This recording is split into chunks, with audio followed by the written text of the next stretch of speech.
الحمد للہ رب العالمین والعاقبۃ للمتقین والصلاة والسلام علی سید الانبیاء والمرسلین۔ اللہ تعالیٰ نے حضرت موسیٰ علیہ السلام اور حضرت خضر علیہ السلام کا واقعہ قرآن میں نقل فرمایا ہے۔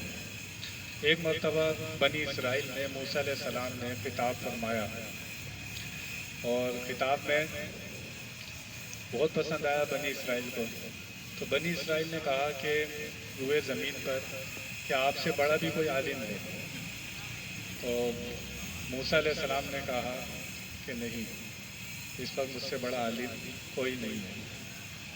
اللہ تعالیٰ نے وہی فرمائی کہ موسیٰ علیہ السلام ہمارا ایک بندہ ہے جس کو ہم نے اپنی رحمت سے علم عطا فرمایا ہے، یا اللہ اس کا پتہ چاہیے، میں نے ملنا ہے اس سے۔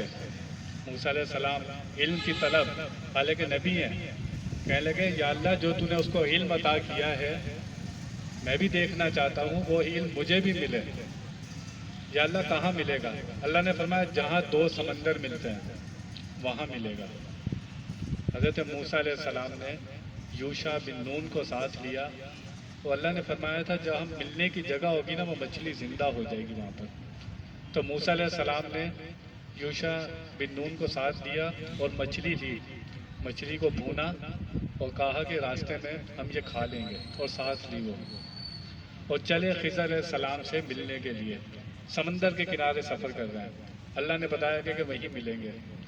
چلتے رہے، تھوڑی تھکن ہوئی، موسیٰ علیہ السلام آرام کرنے لگے۔ یوشع بن نون وضو بنانے کے لیے چلے گئے، جب واپسی آئے تو دیکھا وہ مچھلی زندہ ہو کر سمندر میں چلی گئی۔ موسیٰ علیہ السلام کی آنکھ کھلی، آپ نے دوبارہ سفر شروع کر دیا۔ یوشع بن نون بتانا بھول گئے۔ آگے گئے تو موسیٰ علیہ السلام نے کہا کہ جب ہم نے کھانا رکھا تھا وہ کہاں ہے، بھوک لگی ہے۔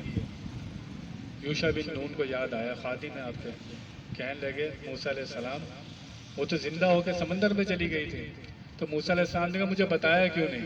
وہی تو جگہ تھی خضر علیہ السلام سے ملنے کی۔ الٹے قدموں واپس آئے، اسی جگہ پر آئے تو دیکھا حضرت خضر علیہ السلام چادر اوڑھ کر وہاں پر بیٹھے ہوئے تھے۔ موسیٰ علیہ السلام نے سلام کیا اور بتایا میں بنی اسرائیل کا نبی ہوں موسیٰ علیہ السلام۔ موسیٰ علیہ السلام کس لیے آئے ہو؟ کہا کہ جو اللہ تعالیٰ نے آپ کو علم دیا ہے مجھے بھی حصہ ملے، میں بھی دیکھنا چاہتا ہوں۔ خضر علیہ السلام نے کہا کہ تم میرے ساتھ سفر میں صبر نہیں کر سکو گے، اگر خاموش رہو گے جب تک میں خود نہ بتا دوں، میں جو کام کروں گا اس کی وجہ خود نہ بتا دوں تو سوال نہ کرنا۔ موسیٰ علیہ السلام نے کہا ٹھیک ہے، وعدہ کرتا ہوں کہ سوال تم آپ سے نہیں کروں گا۔ اب سفر شروع کیا، کشتی میں بیٹھے موسیٰ علیہ السلام خضر علیہ السلام۔ کشتی والوں نے دیکھ کر ان سے کرایہ بھی نہیں دیا کہ یہ نیک لوگ ہیں۔ کشتی سمندر میں گئی تو خضر علیہ السلام نے اس کا تختہ توڑ دیا کشتی کا۔ موسیٰ علیہ السلام نے کہا کہ ایک تو ان لوگوں نے ہم سے کرایہ نہیں دیا، اوپر سے آپ نے کشتی کا تختہ توڑ دیا۔ خضر علیہ السلام نے کہا تھا میں نے پہلے ہی کہا تھا جب تک میں نہ بتاؤں تو سوال نہیں کرنا۔ موسیٰ علیہ السلام نے کہا نہیں، ایک موقع مجھے اور دیجیے، اب میں سوال نہیں کروں گا۔ کشتی سے اترے، آگے گئے، دیکھا تو ایک بچہ کھیل رہا تھا۔ خضر علیہ السلام گئے، اس کی گردن موڑی، اس کو مار دیا۔ موسیٰ علیہ السلام شریعت لے کر آئے تھے، کیسے یہ دیکھتے کہ ناحق قتل کر دیا، فوراً بولے کہ ناحق قتل کر دیا آپ نے۔ خضر علیہ السلام نے کہا تھا میں نے پہلے کہا تھا سوال نہ کرنا۔ موسیٰ علیہ السلام نے کہا ایک موقع اور دیجیے۔ پھر آگے گئے ایک بستی کی طرف، وہاں پر ایک دیوار گر رہی تھی، تو خضر علیہ السلام نے کہا آؤ اس دیوار کو بنائیں۔ ان کو بھوک لگی تھی، انہوں نے گاؤں والوں سے کھانا مانگا، گاؤں والوں نے کھانا نہیں دیا۔ موسیٰ علیہ السلام نے کہا کہ ان لوگوں نے ہمیں کھانا نہیں دیا، ہم ان کی دیوار بنائیں، اگر دیوار بنائیں گے تو ان سے اجرت لیں گے، ہمارا حق بنتا ہے، پھر ہم کھانا کھا لیں گے۔ خضر علیہ السلام نے وہ دیوار بنائی، لیکن موسیٰ علیہ السلام مسلسل سوال کرتے رہے۔ جب تیسری مرتبہ سوال کیا تو آپ نے فرمایا ھذا فراق بینی و بینک، اب ہمارا اور تمہارا جدائی کا وقت آ گیا ہے۔ اب تم صبر نہیں کر سکتے۔ نبی پاک صلی اللہ علیہ وسلم جب اس واقعے کو بیان فرماتے تھے تو حضور فرماتے کہ اگر موسیٰ علیہ السلام صبر کرتے، ہمیں اور بھی بہت ساری چیزیں جو ہیں وہ دیکھنے کو ملتی، حیرت والی چیزیں ملتی، لیکن موسیٰ علیہ السلام نے صبر نہیں کیا۔ خضر علیہ السلام نے جانے سے پہلے ان کو کہا کہ اچھا اب تم جا تو رہے ہو لیکن 3 باتوں کا نتیجہ سنتے جاؤ۔ پہلی بات، جو میں نے اس کشتی کا تختہ توڑا تھا وہ 10 بھائی مسکین ہیں، اس میں سے 5 اپاہج ہیں، یہ 5 کا گزارا اسی کشتی پر ہوتا تھا، اور بادشاہ نے آرڈر دیا ہوا تھا جتنی صحیح کشتی ہیں وہ پکڑ دو۔ میں نے اس کا تختہ توڑ دیا، یہ تھوڑی بہت مرمت تو کرا لیں گے، کشتی تو بچ جائے گی ان کی۔ کہا کہ آپ نے وہ بچے کو زندہ قتل کر دیا، اس کو مار دیا۔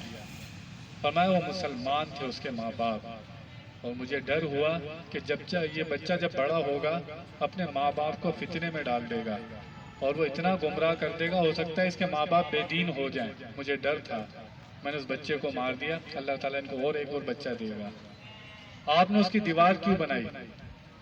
کہا اس دیوار کے نیچے یتیم بچوں کا خزانہ تھا، جب وہ بلاغت کو پہنچیں گے تو اس میں سے نکال لیں گے، اگر میں دیوار نہ بناتا تو گاؤں والے وہ خزانہ لے جاتے۔ مفسرین لکھتے ہیں کہ وہ جو خزانہ تھا یتیم بچوں کا، آپ قرآن میں ذکر ہے کہ ان کا باپ نیک تھا، 8 پشتوں پہلے، 6ٹھی پشت میں نہیں 10ویں پشت میں، 10ویں پشت میں ان کا باپ نیک آدمی ہوا تھا، تو اللہ نے ان کے خزانے کا اہتمام فرمایا کہ اس کو بچا کے رکھو، ان کا باپ نیک ہوا تھا۔ تو والدین جب نیک ہوتے ہیں تو اس کا اثر اولاد پر پڑتا ہے، اولاد پہ اس پہ اثرات آتے ہیں اگر والدین متقی پرہیزگار ہوں۔ ہم بچے کو زبان سے لاکھ بولتے رہیں بچہ ایسا کام کرو، اچھے کام کرو، نہیں، بچہ تمہارا کردار دیکھ رہا ہوتا ہے، مسلسل وہ دیکھ رہا ہوتا ہے میرا باپ کیا کرتا ہے، نماز پڑھتا ہے نہیں پڑھتا، جھوٹ تو نہیں بولتا، دھوکہ تو نہیں دیتا، گالیاں تو نہیں بکتا، وہ جو باپ کر رہا ہوتا ہے وہ بچہ دیکھ رہا ہوتا ہے۔ ہم زبان سے کہتے رہتے ہیں ہمارے بچے اچھے ہو جائیں، بچے اچھے ہو جائیں، لیکن نہیں ہوتے۔ وہ اس کی وجہ یہی ہے کہ بندے کا کردار دیکھ رہے ہوتے ہیں بچے، جو کردار ہوتا ہے بچہ بالکل ویسے ہی ہو جاتا ہے۔ تو اگر کوئی چاہتا ہے کہ اس کی اولاد